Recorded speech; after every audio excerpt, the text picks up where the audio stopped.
Test 4. This is the IELTS listening test. You will hear a number of different recordings and you will have to answer questions on what you hear. There will be time for you to read the instructions and questions and you will have a chance to check your work. All the recordings will be played once only. The test is in 4 parts. At the end of the test, you will be given 10 minutes to transfer your answers to an answer sheet. Now turn to Part 1.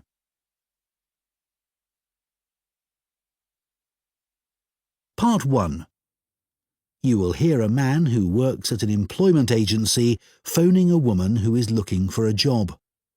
First, you have some time to look at questions 1 to 5.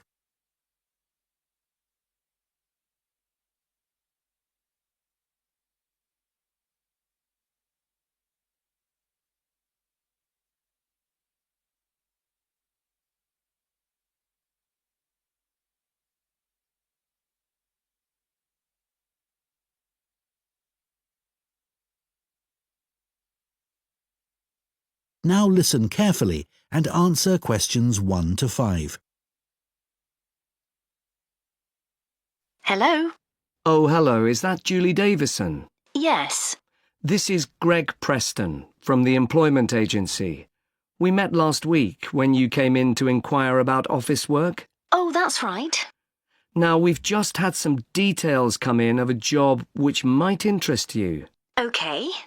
So this is a position for a receptionist. I believe you've done that sort of work before? Yes, I have. I worked in a sports centre for a couple of years before I got married and had the children. Right. Well, this job's in Fordham, so not too far away for you, and it's at the medical centre there. OK.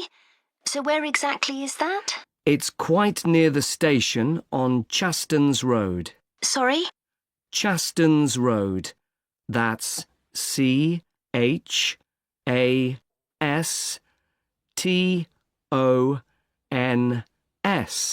OK, thanks. So what would the work involve? Dealing with inquiries from patients? Yes, and you'd also be involved in making appointments, whether face-to-face or on the phone, and rescheduling them if necessary. Fine, that shouldn't be a problem. And another of your duties would be keeping the centre's database up to date. Then you might have other general administrative duties as well, but those would be the main ones. OK. Before you hear the rest of the conversation, you have some time to look at questions 6 to 10.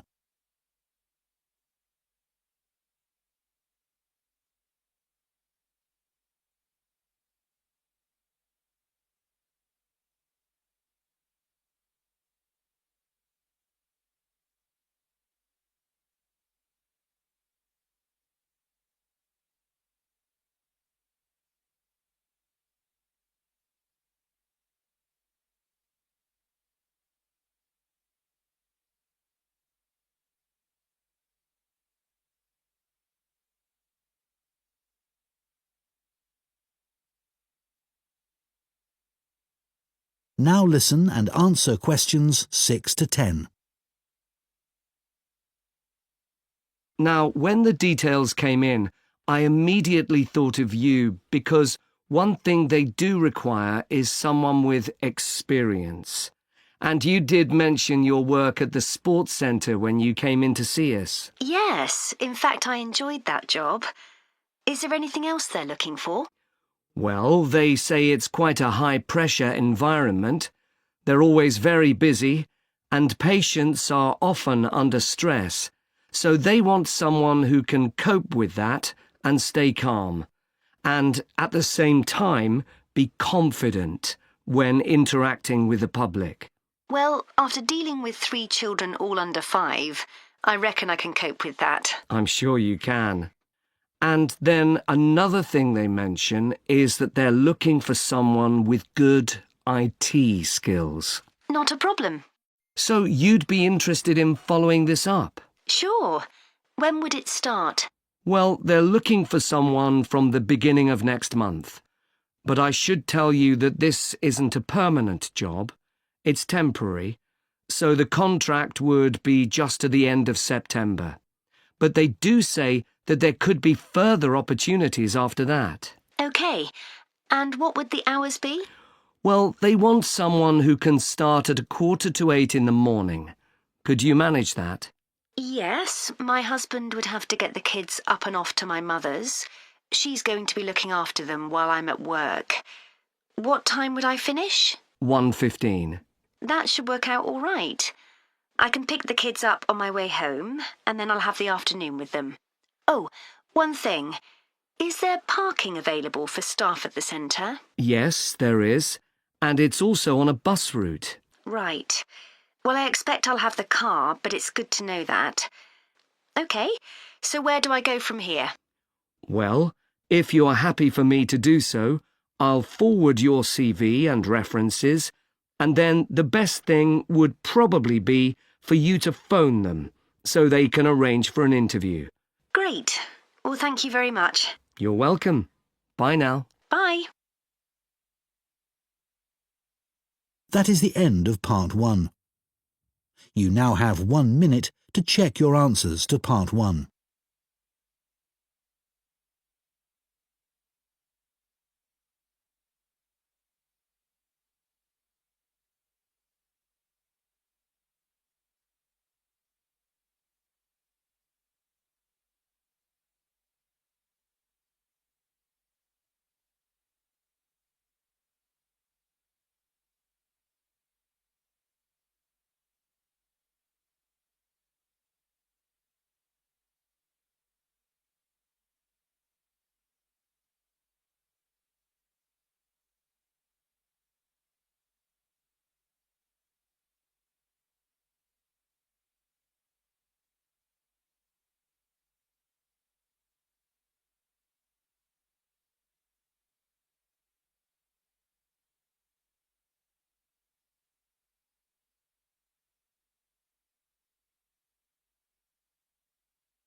Part 2. You will hear a guide at a farming museum talking to a group of visitors. First, you have some time to look at questions 11 to 14.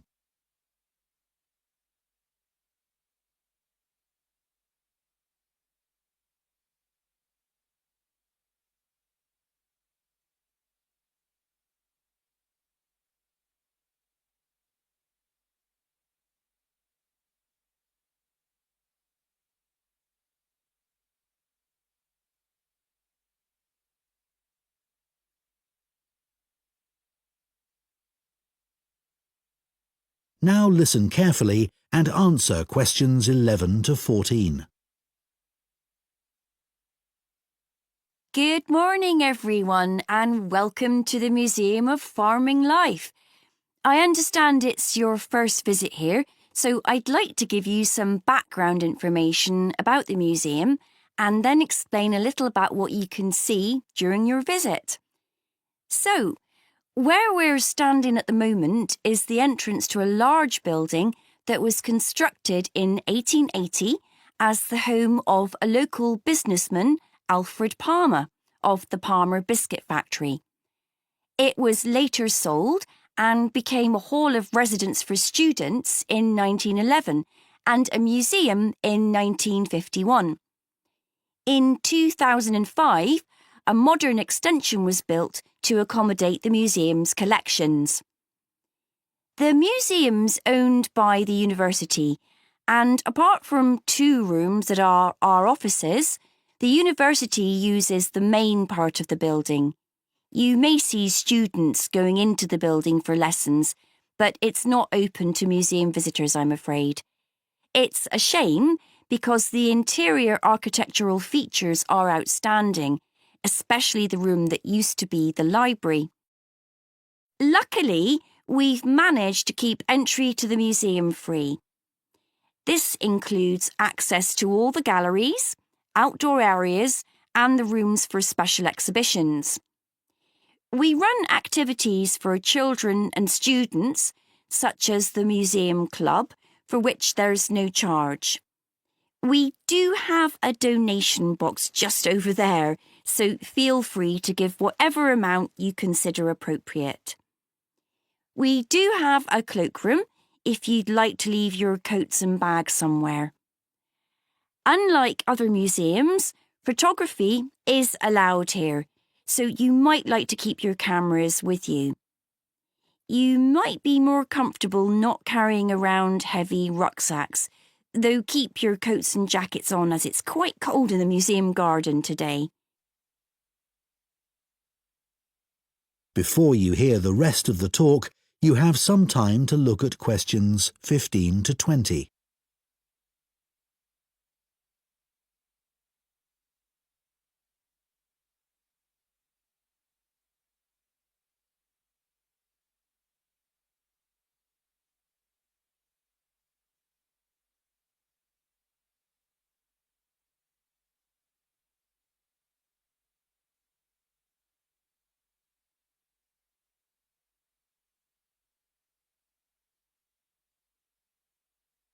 Now listen and answer questions 15 to 20. I'd like to tell you about the different areas of the museum. Just inside and outside the main gallery, we have an area called Four Seasons. Here, you can watch a 4-minute animation of a woodland scene. It was designed especially for the museum by a group of young people on a film studies course, and it's beautiful. Children absolutely love it, but then so do adults. The main gallery is called Town and Country. It includes a photographic collection of prize-winning sheep and shepherds. Leaving Town and Country, you enter Farmhouse Kitchen, which is, well, self-explanatory.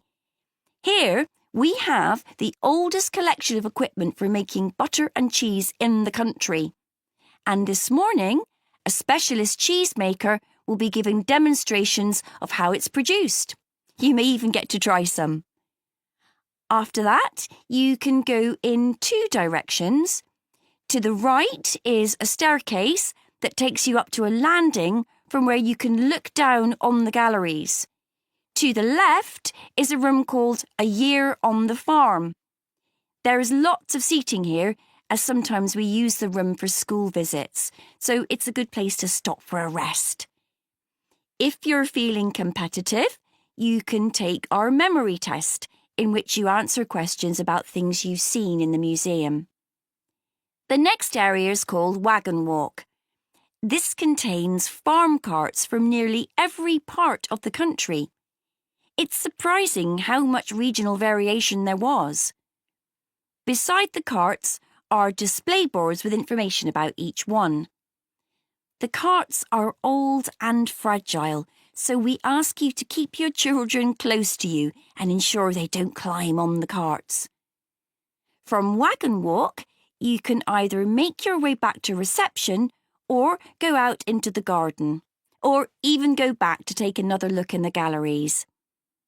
In the far corner of the garden is Bees Are Magic, but we're redeveloping this area, so you can't visit that at the moment. You can still buy our honey in the shop, though. Finally, there's the pond, which contains all kinds of interesting wildlife. There are baby ducks that are only a few days old, as well as tiny frogs. The pond isn't deep, and there is a fence around it, so it's perfectly safe for children. That is the end of Part 2. You now have 30 seconds to check your answers to Part 2.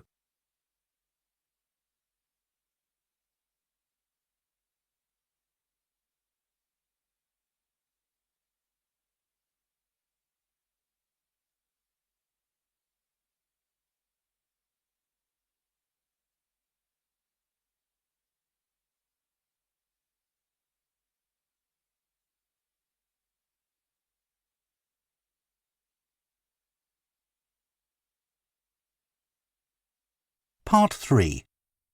Following instructions from their tutor, you will hear 2 trainee teachers discussing the use of origami, a paper folding activity, in the classroom. First, you have some time to look at questions 21 to 27.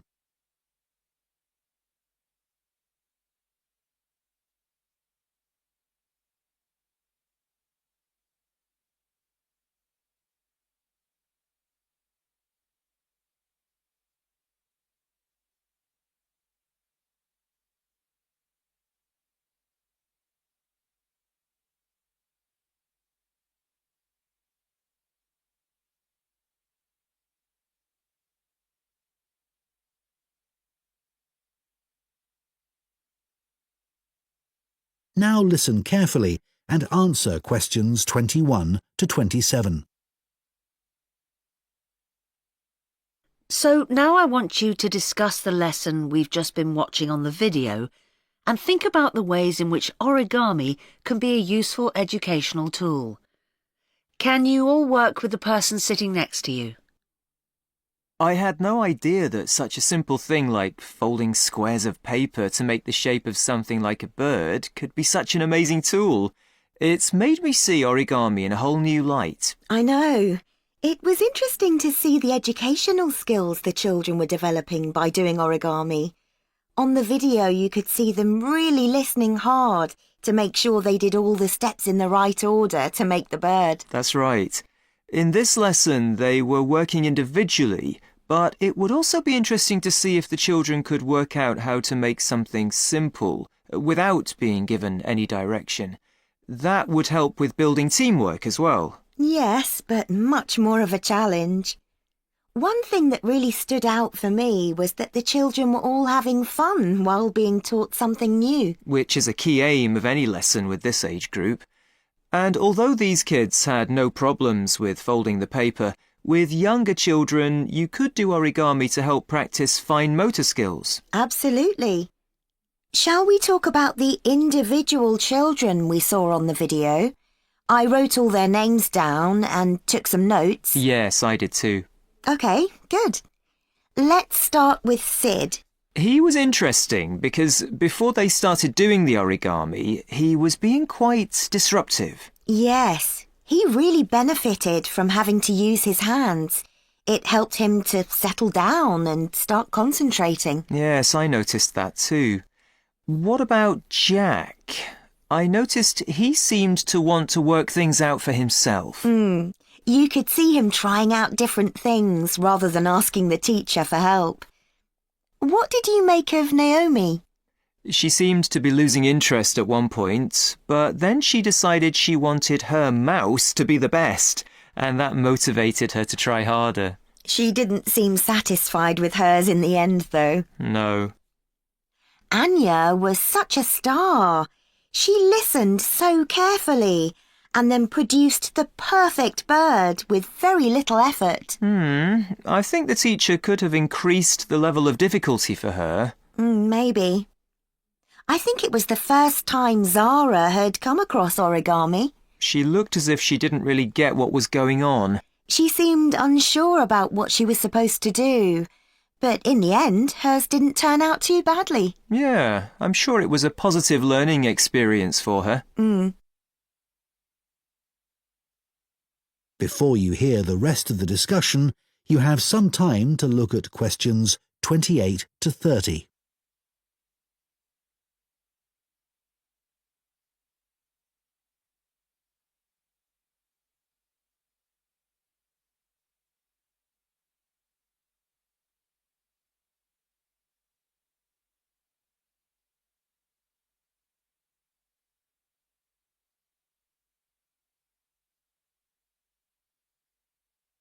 Now listen and answer questions 28 to 30. I think one reason why the origami activity worked so well in this class was that the teacher was well prepared. Right. I think it would have taken me ages to prepare examples showing each of the steps involved in making the bird, but that was a really good idea. The children could see what they were aiming for. And much better for them to be able to hold something rather than just looking at pictures. Those physical examples supported her verbal explanations really well. It's strange that origami isn't used more widely. Why do you think that is? Well, teachers may just feel it's not that appealing to children who are used to doing everything on computers, especially boys, even if they're aware of the benefits. Oh, I don't know. It's no different to any other craft activity. I bet it's because so many teachers are clumsy like me. That's true. Too much effort required if you're not good with your hands. Well, anyway, I think we should try it out in our maths teaching practice with Year 3. I can see using origami is a really engaging way of reinforcing children's knowledge of geometric shapes, like they were doing in the video. But I think it would also work really well for presenting fractions, which is coming up soon. Good idea. That's something most of the kids in that class might struggle with. Origami would also be good practice for using symmetry, but I think they did that last term. OK, well, let's try and get some ideas together and plan the lesson next week. OK, if you could also... That is the end of Part 3. You now have 30 seconds to check your answers to Part 3.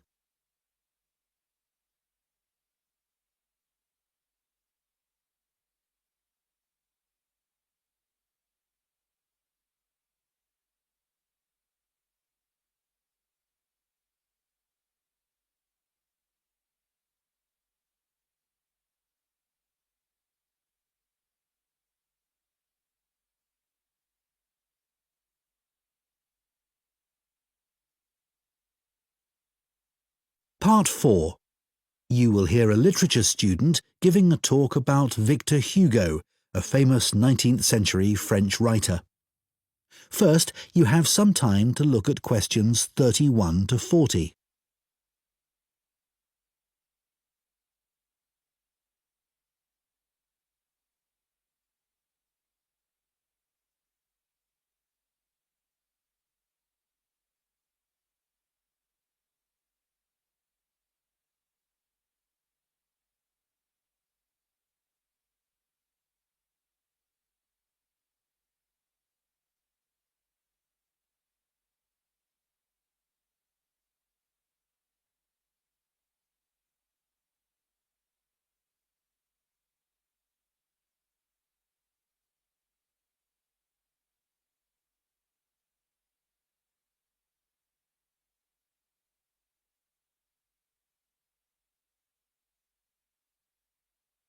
Now listen carefully and answer questions 31 to 40. The person I've chosen to talk about is the French writer Victor Hugo. Many people have heard of him because his novel, Les Miserables, which he wrote in 1862, is famous around the world. It became a stage musical in the 1980s, and a film version was also released in 2012. So some of us, I'm sure, have a pretty general idea of the plot, but we know much less about the author. Today, I'm going to provide a little more insight into this talented man, and I'm going to talk particularly about the home he had on the island of Guernsey in the British Channel Islands. But first, his early career. As I've said, he was a writer. He was at the height of his career in Paris, and he was very highly regarded by his colleagues. As far as literature was concerned, he was the leading figure of the Romantic movement. However, as well as being a literary genius, he also gave many speeches about issues like the level of poverty in his society. He felt very strongly about this and about other areas where change was needed, like education.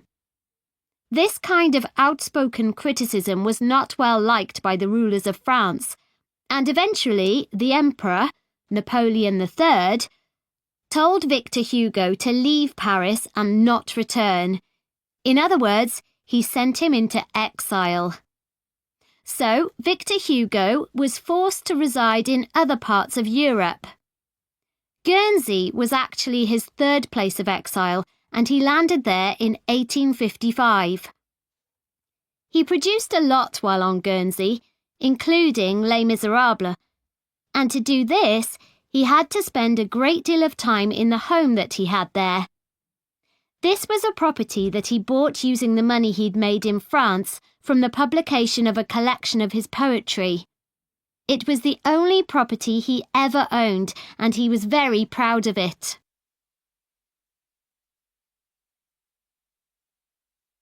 The property Victor Hugo bought on Guernsey was a large 5-storey house in the capital town of St. Peter Port, and he lived there for 15 years, returning to France in 1870 when Napoleon's empire collapsed.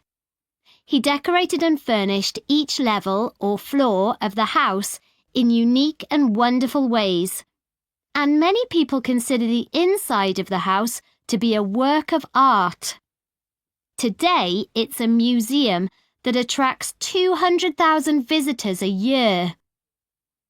He lived in the house with his family, and portraits of its members still hang in rooms on the ground floor, along with drawings that he did during his travels that he felt were important to him. In other ground floor rooms, there are huge tapestries that he would have designed and loved. The walls are covered in dark wood panelling that Victor Hugo created himself using wooden furniture that he bought in the market. The items were relatively inexpensive, and he used them to create intricate carvings. They gave an atmosphere on the lower level that was shadowy and rather solemn. On the next level of the house, there are 2 impressive lounges where he entertained his guests. One lounge has entirely red furnishings, such as sofas and wall coverings, and the other blue. There's a strong Chinese influence in these areas in things like the wallpaper pattern and the lamps, which he would have made himself by copying original versions. His library, where he left many of his favourite books, forms the hallway to the 3rd floor and was a comfortable area where he could relax and enjoy his afternoons. And then, at the very top of the house, there's a room called the Lookout. Called that because it looks out over the harbour. In contrast to the rather dark lower levels, it's full of light and was like a glass office where he would write until lunchtime, often at his desk. So, Victor Hugo was a man of many talents, but he was also true to his values. While living in his house on Guernsey, he entertained many other famous writers, but he also invited a large group of local children from the deprived areas of the island to dinner once a week. What's more, he served them their food, which was an extraordinary gesture for the time period. In 1927, the house was owned by his relatives, and they decided to donate it to the city of Paris.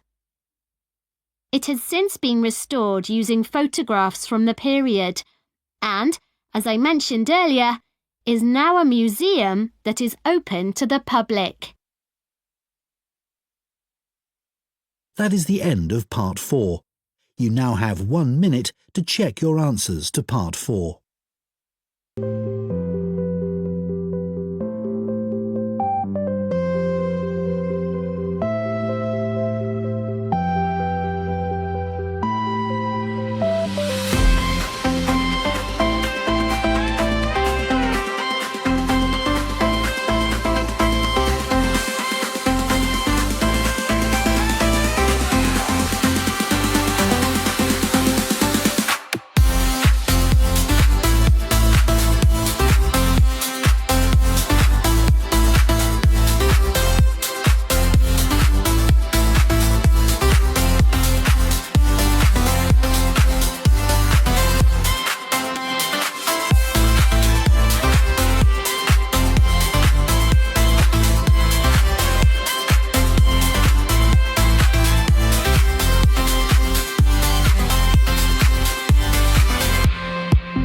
That is the end of the listening test. In the IELTS test, you would now have